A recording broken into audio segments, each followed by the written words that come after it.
Hi guys, welcome back to my channel. In today's video, I'm going to share with you this selkie dupe dress that I made using this particular bedsheet set. I feel like this dress did not get the love that it deserved on the old channel when I originally posted it.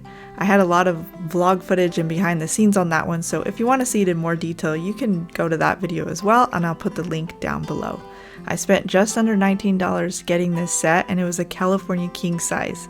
Unfortunately, I guess I didn't realize it was polyester, that explains the cheap price, and I thought it was cotton for like half of the project.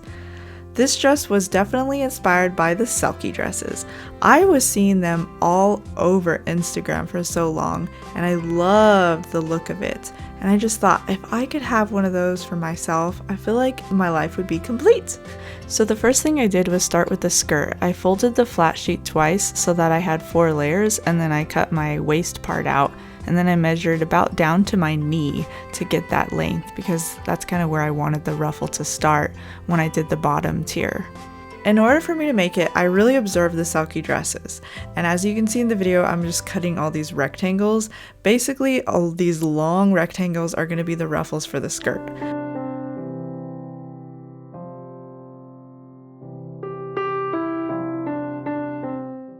With the fitted sheet, I took the elastic out so that I could repurpose it for later, and that way I would get a flat sheet once I cut it up so that it was easier to lay down, such as here.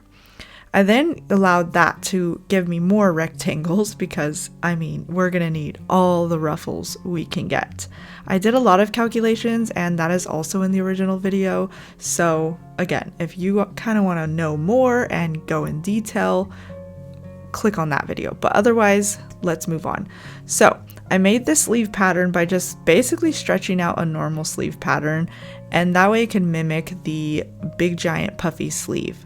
I would then add ruffles to the bottom part as well as to the top part because that's what the selkies have, and I wanted it to be exactly like that.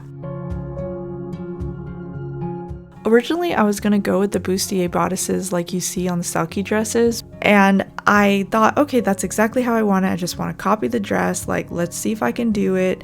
But after I made it and then tried it on, I hated it. It was horrendous on me. Like, I felt like I was just out there. It just looked really bad, but I mean, I made it nonetheless. I feel like it would be better with someone who had like a smaller chest. Otherwise, I didn't feel equipped to like make it for my particular size. So, I mean, at least I tried it, and that's kind of the way I see it. You know, like if at first you don't succeed, throw it away, pretend it never happened, and then do something else. That is my philosophy in life. Anyway, so this floral pattern I feel like really represents me, mainly because I'm obsessed with it. And I feel like my whole life should be pink florals right now. So it only made sense to make this dress for myself. I hope that eventually I can go back and maybe attempt to do the bustier version because I just needed to make the cups a little taller. When I tried them on, it just felt like they were too short for me and I didn't really want to feel exposed. But I think it would be really cute, and I'm glad that I tried it anyway, and I would still recommend it for anyone who wants to like try the dupe. I was really proud of myself for organizing all of my cut pieces and labeling them. I highly recommend, especially when you're working with a lot of rectangles for ruffles. It really kept me organized so that the next day, like if I, didn't get to it in one day, I would be able to know exactly what was going on, what I cut, and not get it lost. Anyway, so I attached the cups to the bodice, and I did that for both the lining and the outer, which were basically mimicked, and then I would connect them at the neckline. I never show how this looked on me because I really didn't like it, but it would have worked fine with a smaller bust, so it was still fairly easy to do.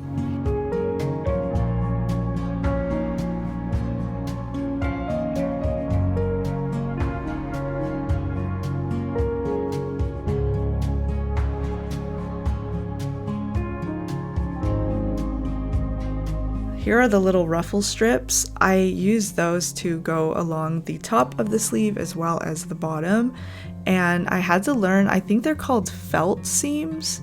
I looked those up. I'm not here to explain them, but that's how I connected it to the bottom of the sleeve. And I think for the top of the sleeve, I did the same, I believe. Sorry, it's been like over half a year since I made this dress, and honestly, I just really wanted to share it with you guys on this new channel because I feel like this dress needs to be like, I don't know, it's just me and I want it out there, so I wanted it on my new channel really badly. And also, if you're new to this new channel of mine, I actually have a ton of dressmaking videos on the old channel. That's why I keep mentioning it with this video, because it had my more, talkative vlog footage while making it, and also all the chaos that went on. Anyway, you can go check out that old channel if you're bored and you really want more content, because I don't have much at this channel at the moment, but I am working on stuff and I'm really excited about it. Okay, so basically here you can see me doing the felt seam. Correct me if I'm wrong, but I'm pretty sure that's what I'm doing here. And that allowed me to put the elastic inside of it. And honestly, it was such a pretty finish. Like, I don't know why I don't use these seams again. I will though, but I've only done it once, which was for this video. And it made it really, really nice looking on both the front and the inside. So yeah, there's not much else to say about that.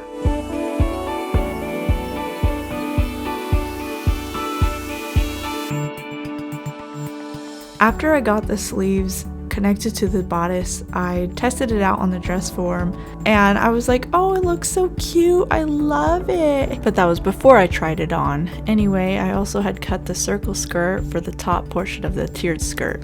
And then I put gathering stitches along the waist of the dress, or of the circle skirt that I just mentioned, and I did 2 lines of it, that way I can gather them and then sew between the gathers. But basically what happened after I tested on the dress form, I tested it on myself and I was extremely disappointed in it. So I decided to do an older pattern, and you'll see me as I start on it in a bit, but it was just a pattern that I happen to have called the Stephanie dress, and I was like, I mean, that makes sense, it's my birthday. So I ended up using that one.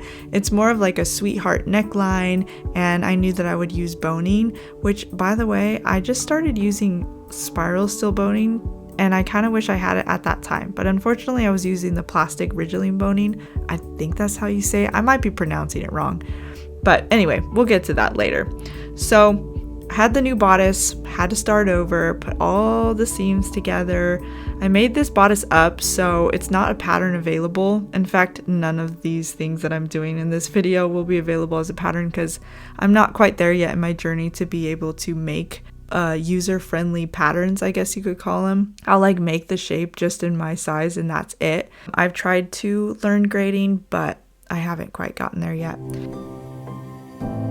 Anyway, after ironing open all the seams and connecting the front and the lining, I also did inner lining with that pink fabric you see. It's just kind of like a thicker fabric, giving it a little bit more structure and a little bit more thickness.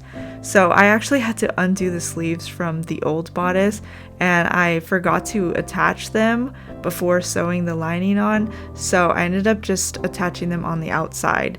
And here you can see me just trying to finish up the ironing so that it looks really flat along the neckline. And then I realized that some of the seams were not quite ironed. It was a hot mess, I'm telling you. If you watch the original video, because maybe you want to know more, you'll see the hot mess that it was. Anyway, this is me basically trimming the Ridgeline boning. Again, I don't know if I'm saying that right, but the plastic boning, I just kind of round it off so that it's not pokey. Sometimes I use, what's it called? The lighter to melt the ends, but in this case, I just decided to cut because it was just a lot easier, and I probably didn't even have a lighter at the time. Anyway, I shoved those up the boning channels that I created, and it's pretty much complete after that. I also put the little sleeve on to kind of test it with the safety pin and looked at the back, and I was like, yeah, this is better than what was going on. I was all excited at this point. And then disaster struck as per usual, and I don't ask how this happened. I mean, if you want to know, go to the other video, but don't ask. Once I got that sorted and fixed, I moved on and I started sewing the bodice and the skirt and this little tiny facing, I guess you could call it, to cover the seams on the inside of the skirt. again, don't ask. Honestly, I don't even know if I know what I'm doing half the time. I just love making dresses, but some people ask me for patterns or ask me for help, and I'm like, honestly, I don't even remember half of what I do, but like, I'll try to help if I can. So yeah, that's like the inner lining right there, or not inner lining, sorry, the facing that I made up. Like, instead of doing a full line for the skirt, I just did this like tiny little 2 to 3 inch one, just because I needed something to make it look clean on the inside of the part that didn't connect to the bodice, the part that has the string and the lace up. So anyway, as I moved on, I was working on the skirt, and I knew that I needed to attach all the pieces together. The top of the skirt is, you know, kind of just like a medium length, maybe to the knees, and then I was going to attach, and that's like a circle skirt, but then at the bottom of this circle skirt that I created, I would then attach the really long rectangle, and that would become, as you can see right here, the ruffle. And I measured it and everything. I think I did a 2 times or a 2.5 times gather, and then I just lined it up with the bottom of that circle skirt and started top stitching the ruffles down onto the skirt, allowing about a 1 to 1.5 inch on the top, so that the ruffle would also have that look to it where it's sticking, you know, up above the seam. And then I pulled all the gathering stitches out, because like, who wants to keep those in? They're really ugly. And that, I don't know, that's kind of an annoying process, but it's got to be done because sometimes you can really see them. And then because the ruffles were like sticking out, I thought maybe if ironing them like could help, I would do it. So I did it to a few of them, but I think I gave up like halfway through. No, maybe I committed I don't know. This was like 6-7 months ago, so. And then I fixed the hem because it was like way too long, and just basically folded it and ironed where I wanted it to be, and then I just cut. I don't know. I should have probably done it shorter. I like really long, but it is what it is. And something that I didn't record or have footage for was the loops for the lace up. You can kind of see them in this shot coming up. And since the skirt is separate from the lace up bodice, it needs a zipper in order for it to close because it's not connected to the corset portion.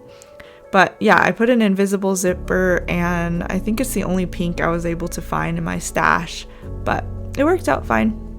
At this point, I was just so excited to see like what this dress is gonna look like and to wear it. It was already past my birthday by the time I fixed it, so I didn't end up being able to wear it on my birthday, and I had a little bit of a rough time during that time. I was pretty emotional, and on my birthday I was like crying a ton. Anyway, things are better now, but it is what it is. So I hope you guys enjoyed this dress as much as I enjoyed making it, and if you have any questions, feel free to either watch the original video or just ask me, I guess, in the comments, and I'll try to answer as best as I can. But this dress was just such a joy to make.